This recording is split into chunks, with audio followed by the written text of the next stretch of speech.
नमस्कार, think tank पर आप सभी का स्वागत है। आज हम बात करेंगे एक ऐसे व्यक्ति के बारे में जिसको हमारे देश ने क्या कुछ नहीं दिया, जिसके लिए क्या कुछ नहीं किया और फिर भी वह हमारे देश के खिलाफ बोलता रहा। वह भारतीय विदेश की सेवा का अधिकारी रहा, विदेश मंत्रालय में बड़े पद पर रहा, इसके अलावा राजदूत रहे, वो यूनाइटेड नेशन में भारत के स्थायी प्रतिनिधि रहे।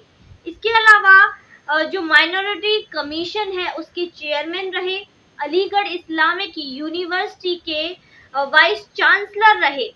इसके अलावा भारत के 2 बार वो राष्ट्रपति उपराष्ट्रपति भी रहे, 2 टर्म के उपराष्ट्रपति रहे, 2 बार उपराष्ट्रपति रहे। हमारे भारत देश ने उसके लिए क्या कुछ नहीं किया, फिर भी उसने बदले में धोखा ही दिया। जी हाँ, मैं हामिद अंसारी की बात कर रही हूँ। हामिद अंसारी एक ऐसा व्यक्ति है जिसको भारत देश ने क्या कुछ नहीं दिया, फिर भी उसने भारत के साथ धोखा ही किया। कई गतिविधियों में, कई आरोपों में उनका नाम सामने आया और जो सबसे बड़ा आरोप उस पर लगा वो था जब ईरान में वह भारत के राजदूत थे, तब उन्होंने रॉ के चार एजेंट्स को जो कि वहां पर एक्टिव थे, उनके बारे में, जो ईरानियन इंटेलिजेंस थी, उनको उनके बारे में सूचना दे दी गई थी, जिसके बाद उन्हें उठा लिया गया और उनकी जान खतरे में डाल दी। उनकी जान खतरे में पड़ गई, उन्हें उठा लिया गया, उन्हें खूब टॉर्चर किया गया, मारा पीटा गया।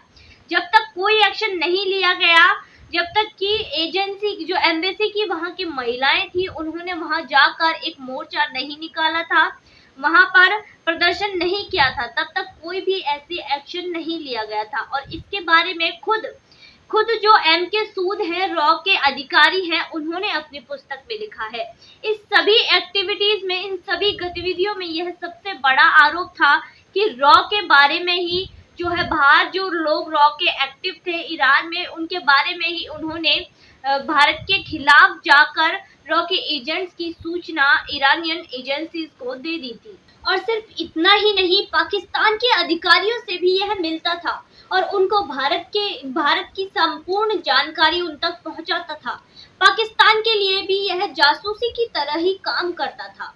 वहीं 2019 में रॉ के जो बड़े अधिकारी हैं, उच्च अधिकारी हैं, उन्होंने पीएम नरेंद्र मोदी को एक पत्र लिखा, जिसमें इस हामिद अंसारी के खिलाफ जांच की उन्होंने मांग की। उन्होंने पीएम मोदी से गुहार लगाई कि इस हामिद अंसारी की जांच की जाए। जो पाकिस्तान का जर्नलिस्ट जिसका नाम है नुसरत मिर्जा, उसने हाल ही में पाकिस्तान के एक न्यूज चैनल में इंटरव्यू किया और जिसमें उसने एक बयान दिया। उसने क्या कहा कि इंटरनेशनल कॉन्फ्रेंस में जो कि टेररिज्म के ऊपर थी, उसमें हामिद अंसारी ने इसको बुलाया था। इसने और भी बातें इसके बारे में सामने आई। 2005 से 2011 तक यह कई बार भारत आ चुका था, जो कि एक पत्रकार के रूप में आया था। यह पत्रकारिता के रूप में यहाँ पर आया था, पर इसने काम किया जासूसी का, जैसे यह भारत का जासूस बनकर यहाँ पर आया था। इसने जासूसी का काम किया। हामिद का बयान इस पर आया। हामिद ने कहा कि मैं तो किसी नुसरत मिर्जा नाम की व्यक्ति को जानता ही नहीं हूँ, मैंने उसे नहीं बुलाया। मान सकते हैं आपने नहीं बुलाया। उसने कहा कि जो भी इनविटेशन जाते हैं विदेश मंत्रालय द्वारा जाते हैं, सही है, पर भारत का अगर कोई उपराष्ट्रपति किसी गेस्ट का नाम लिस्ट में डलवाना चाहे तो क्या विदेश मंत्रालय मना कर देगा? इस बात पर बिल्कुल भी संदेह नहीं किया जा सकता। चलो मान लिया एक बार को हामिद अंसारी सही भी बोल रहे हैं, तो इसके अलावा तेहरान में जो हुआ वो क्या था? तेहरान के जो बारे में एम के सूद, जो कि रॉ में 30 सालों तक कार्यरत रहे हैं और उस समय भी वह तेहरान में ही पोस्टेड थे, जबकि यह हामिद अंसारी वहां पर राजदूत था। इसने एम्बेसी को, वहां की ईरानियन एम्बेसी को, भारत के रॉ के जो लोग थे, 4 लोग थे, उनके बारे में जानकारी दी थी। पाकिस्तानियों को भी इनके बारे में जानकारी दी थी। ये सारी चीजें की, तब ये वहीं पर एम के सूद वहीं पर पोस्टेड थे और इन्होंने अपनी पुस्तक में यह सब लिखा है। इस सब के बाद हामिद अंसारी का जो बयान आया, उससे साफ दिखाई देता है कि वो डर गए हैं और दूसरों को भी उन्होंने मुश्किल में डाल दिया है। उन्होंने बयान क्या दिया? उन्होंने बयान दिया कि तेहरान में जो कुछ हुआ उस समय की सरकार को, यानी कि उस समय पर किसकी सरकार थी? उस समय सरकार थी यूपीए की, कांग्रेस की सरकार थी, सोनिया गांधी सत्ता में थी, मनमोहन सिंह प्रधानमंत्री थे। तो उन समय की सरकार को सब पता था, यानी कि सोनिया गांधी और मनमोहन सिंह को सब पता था। इसके बाद क्या हुआ? इसके बाद मुझे यूनाइटेड नेशन में मुझे भारत का परमानेंट रिप्रेजेंटेटिव बना दिया गया। इसके बाद उन्हें 10 साल के लिए उपराष्ट्रपति भी बनाया गया, यानी कि भारत की सुरक्षा को खतरे में डालने के लिए उन्हें कोई सजा नहीं मिली, उनसे कोई कार्यवाही नहीं की गई, बल्कि उन्हें प्रमोशन दिया गया। भारत की सरकार को, भारत की जो सुरक्षा है उसको जिस व्यक्ति ने खतरे में डाला, रॉ के व्यक्तियों के बारे में दूसरे जो देशों में उन्होंने जानकारी दी, उसके बाद उन्हें प्रमोशन मिला, डिमोशन की जगह उन्हें प्रमोशन मिला। अगर सोनिया गांधी का बस चलता तो वो हामिद अंसारी को राष्ट्रपति बना देती, पर राष्ट्रपति नहीं बनने दिया। इसका श्रेय जाता है ममता बनर्जी को, क्योंकि ममता बनर्जी ही वो इंसान है जिन्होंने जो है हामिद अंसारी को राष्ट्रपति नहीं बनने दिया। जब राष्ट्रपति के नामों पर विचार विमर्श चल रहा था तो सोनिया गांधी ने ममता बनर्जी को बुलाया। जब सोनिया किसी से बात करती थी तो एक बात की प्रथा चली आ रही थी कि सोनिया किसी से बात करती थी, बंद कमरे में करती थी, और जिसके बारे में कोई भी बाहर आकर पब्लिकली बात नहीं करता था। पर ममता बनर्जी ने इस प्रथा को तोड़ दिया और वह सोनिया के वहां से बातचीत कर आई। सोनिया गांधी ने सबसे पहला नाम दिया हामिद अंसारी का। वहां से ममता आई और उन्होंने प्रेस कॉन्फ्रेंस बुलाकर पब्लिकली ये बोल दिया कि सोनिया गांधी हामिद अंसारी को राष्ट्रपति बनाना चाहती हैं।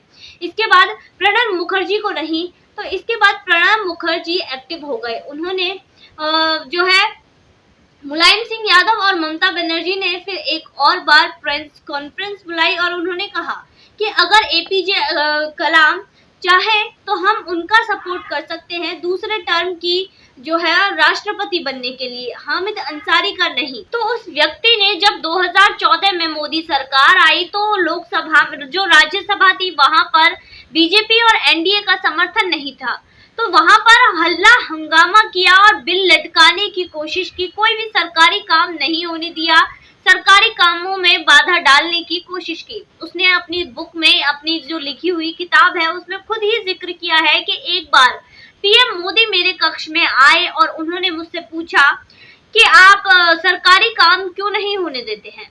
उसके पास कोई भी जवाब नहीं था इस चीज का।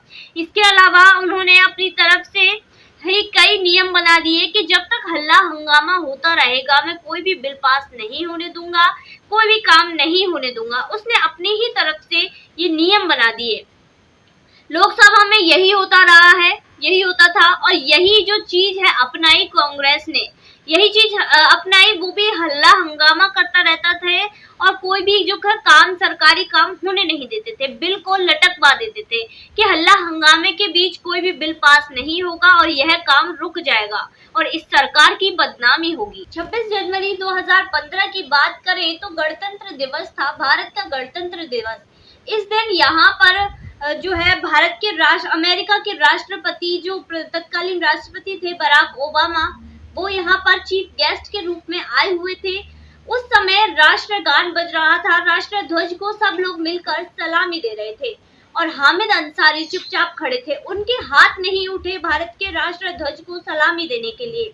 तो इसी से पता चलता है कि वो भारत को कितना ही अपना मानते हैं। अगर अपना मानते तो भारत के राष्ट्र ध्वज को जरूर सलामी देते। इसके अलावा वो कोई भी मौका नहीं छोड़ते भारत के खिलाफ बोलने का। पीएम मोदी ने उनके विदाई भाषण में कहा था कि आपका 100 साल का इतिहास रहा है, आपका जो परिवार था वो खिलाफत आंदोलन में भी शामिल हुआ था, तो आप हमेशा से ही ऐसे एक्टिविटीज में मौजूद रहे हैं। वो खुलकर कुछ नहीं कह पाए, उन्होंने बस यही कहा कि आप लोगों का 100 साल का जो है 100 साल का आपका ये तजुर्बा रहा है, 100 साल से आप इसी में काम कर रहे हो। ये कहते हुए प्रधानमंत्री चुप हो गए, वो खुलकर कुछ कह नहीं पाए। पर सभी को पता है कि खिलाफत आंदोलन क्या था और हामिद अंसारी आज भी उन्हें अपने परिवार की जो सोच थी उसी को आगे बढ़ा रहा है और उसी रास्ते पर आगे बढ़ रहा है। आपने एक फिल्म देखी होगी जिसका नाम है सरफरोश। उसमें आपने नसरुद्दीन शाह को तो देखा ही होगा, वो एक पाकिस्तानी शायर बने हैं जिसका नाम है गुलफाम हसन। तो ये जो हामिद अंसारी है, ये गुलफाम हसन का ही कैरेक्टर प्ले कर रहा है भारत में, जो रहता भारत में है, खाता भारत की है, जिसको नौकरी यहाँ दी जाती है, जो पैसा यहाँ कमाता है और काम करता है वो भारत के खिलाफ। यही काम वो कर रहा है। ऐसे व्यक्ति को छोड़ना नहीं चाहिए, इसके बारे में जांच जरूर होनी चाहिए, क्योंकि ये एक ऐसा मामला नहीं है कि किसी भी एक व्यक्ति को जो है सजा दिलवानी है। ये मामला ऐसा है कि और हामिद अंसारी भारत देश में खड़े ना हो, और हामिद अंसारी ना बने, और जो लोग हैं जो भारत के खिलाफ काम करते हैं, भारत की एकता अखंडता को दांव पर लगाते हैं, भारत की सुरक्षा को दांव पर लगाते हैं, देश की सुरक्षा को दांव पर लगाते हैं, उनको सजा मिलनी चाहिए, उनकी रोकथाम होनी चाहिए। तो ऐसे व्यक्ति के साथ मेरी कोई सहानुभूति नहीं है। पर इसके अलावा सोचने की बात यह है कि जब मनमोहन सिंह सरकार को सब पता था, सोनिया गांधी को सब पता था कि तेहरान में क्या हो रहा है, तो उन्होंने इसके ऊपर एक्शन क्यों नहीं लिया? अब पूछताछ होनी चाहिए, मनमोहन सिंह से पूछताछ होनी चाहिए, सोनिया गांधी से, और हामिद अंसारी से तो होगी ही। तो इन लोगों से भी पूछताछ होनी चाहिए, और अगर ये दोषी पाए जाते हैं तो इन्हें कड़ी से कड़ी सजा मिलनी चाहिए।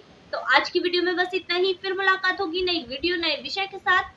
देखते रहिए थिंक टैंक।